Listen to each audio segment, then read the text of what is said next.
They've been dubbed the Dirty 30, and the Christchurch City Council wants to name and shame the owners of these 30 derelict CBD properties in a bid to force them to repair or replace their quake-damaged buildings. But as Logan Church reports, some buildings have been mistakenly added to the hit list, while some owners say they're just being bullied.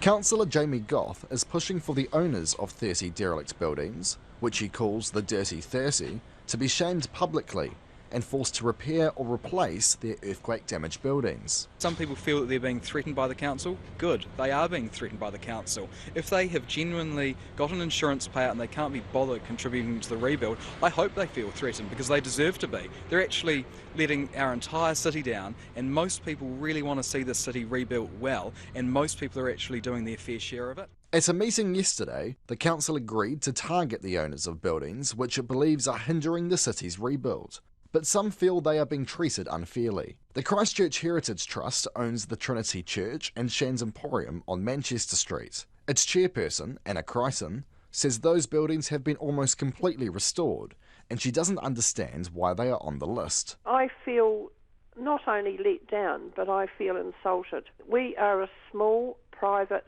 charitable trust doing our best. If they had come and talked to us and even looked at what we were doing, that there's no way those buildings would have been on that list.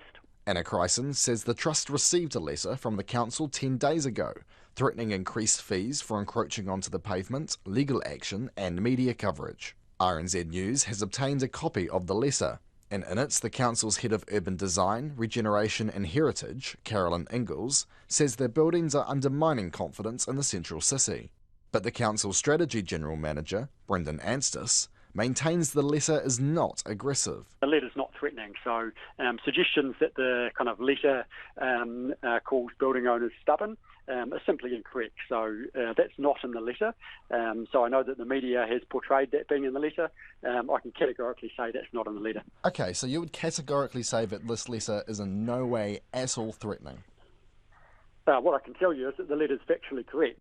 Brendan Anstis says every property on the list deserves to be there. He says the council will work with owners to ensure they are repairing, restoring or rebuilding their properties. But Councillor Jamie Goff says some properties, including the Heritage Trust buildings, shouldn't have been on the list when it was released. There were a couple of examples that probably didn't have the correct context around it. With that context, I give those property owners my word that we're not going to be pursuing them, and we've had that conversation with council staff. It was a mistake, I think. But Jamie Goff believes the letter's wording is justified. If these handful of absentee slum landlords were only doing detriment to themselves, I'd be all right with that, but they're not. So the fact that the letter is hard-hitting, the fact that the letter for some of these landowners feels like they're being threatened, I think is a fantastic thing. Jamie Goff says he has apologised to Anna Chryson and is working to get the Heritage Trust's 2 buildings off the list. In Otatahi for Checkpoint, ko Logan Church tēnei.